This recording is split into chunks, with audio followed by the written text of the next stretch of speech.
is a troubling trend that's been sending both kids and adults to emergency rooms throughout New Jersey. THC-laced candy, packaged to look just like familiar brand name treats, making their way to communities. For those who don't know, THC is the active drug in marijuana. And the consequences to kids getting their hands on this and eating it can be dangerous, especially for younger ones. Dr. Maureen Nemetski is a pediatric ER specialist. She's with us this morning. Good morning, Dr. Nemetski. Good morning. Good to have you on it. How common are these cases of accidental THC candy ingestion becoming for kids? They're not super common, but they're still a regular occurrence, especially as more and more of these candies hit the market. Okay. And do you also see adults, older people? Just is it that you have folks who just think they're opening up M&Ms or something and they pop one in their mouth thinking that it's just a regular candy, not really noticing the label well? No, for sure. We definitely have people who, someone sees a bag of what looks like gummy bears at the register and they buy it and they don't realize that's cannabis and they could feed it to their child. And as you know, kids don't eat just one gummy bear. They'll have the whole bag if they can. And that leads to worsening toxicity because it's all dose based. We also see cases where older relatives or friends, find something on the kitchen counter and they don't realize that this is cannabis, not an Oreo. And they'll have that. And they might be, especially in the older population, it might be more vulnerable to the negative side effects. And again, if they had one, it would just make them really groggy, probably. But the idea is they think that it's just regular candy. And I'm assuming that's the bigger problem, right? They think it's just regular candy. So they pop two, three, four in their mouths, thinking, what's the big deal? It's just a handful of gummies. And then now they're getting 4 times the recommended dose, which 4 times the recommended dose of any medication could be dangerous, right? Yeah, so for most cases, it is that they took more than they were supposed to, but in other cases, especially with children, Mhm. dosing is all weight-based. So kids are smaller.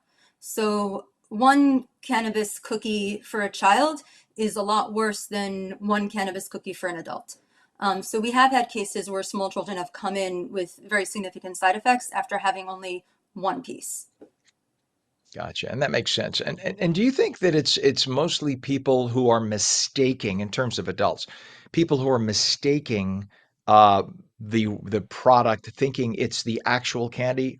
Or do you think that just seeing wrapping that looks familiar kind of makes them trust what's in that bag and they think it's innocuous? And what's the difference if I just have a few? If it's in something that seems familiar to me, I'm sure it's okay. Do you think that that's more the I mean, case or just some combination of the two? it's probably a combination of the two and more of the accidental version because they really do look very much like the candy they're meant to mimic. Maybe there'll be one letter different in the name, but the picture, the logo might look almost identical. There might be a tiny little marijuana leaf on the corner of the package to indicate that it's cannabis, but you're not going to see that when you're just grabbing it quickly. Um, and I think they're packaged that way. The people who are making these cannabis candies and packaging them that way, which is, by the way, illegal. There are lots of regulations against that, but the people who are packaging it this way don't care and they know what they're doing. They want it to look like something that's familiar. They want it to look like something that people think will taste good and will be likely to have. Um, Unfortunately, it sometimes looks too familiar and someone might take it not intending to have a cannabis edible. And I have never done drugs. I don't even drink alcohol. I don't smoke. But yet I've heard this story 1,000 times from friends who have tried marijuana edibles, for instance. The first time, unless you are made aware when you try one, and correct me if I'm wrong, I don't know if everybody has this happen. You have one and you assume something's going to happen relatively quickly. But in a lot of cases, these edibles sometimes take time. I had a friend who said, I ate an edible.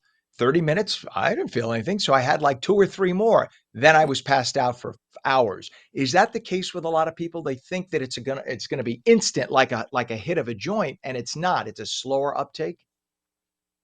That is the case for because unlike if you're smoking a joint or taking cannabis a different way, when you have an edible, it has to be digested first before the THC hits you, and that can take anywhere from 30 minutes to an hour.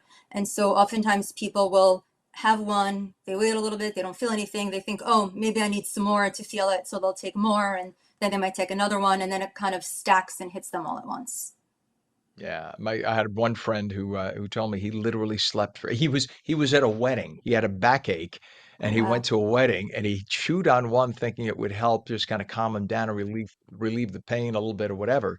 And he ended up having three, I guess. He said he was at the wedding with his wife. He had to go to a side room. He passed out for the whole wedding. That was it.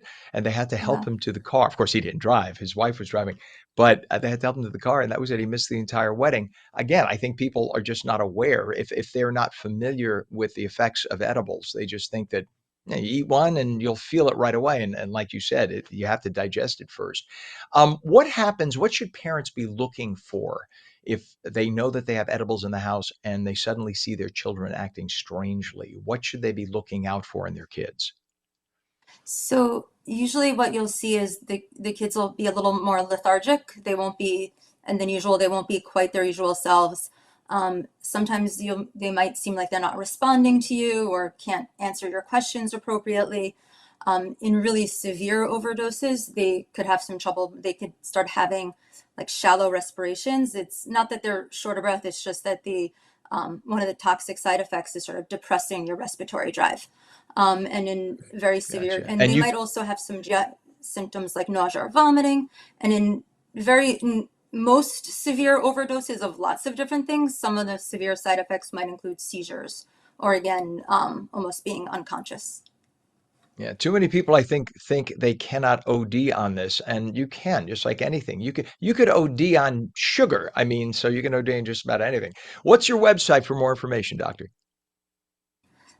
So you can look up on the Hackensack website, and Okay, they'll have a lot of this sort of information on some I of didn't mean to put you you look, on the spot on yeah. that. All right, so the Hackensack I- website, we'll check that out, and I'm sure they can find it. Pediatric ER Specialist Dr. Maureen Nemetski, thank you for coming on this morning. Good advice. Thank you.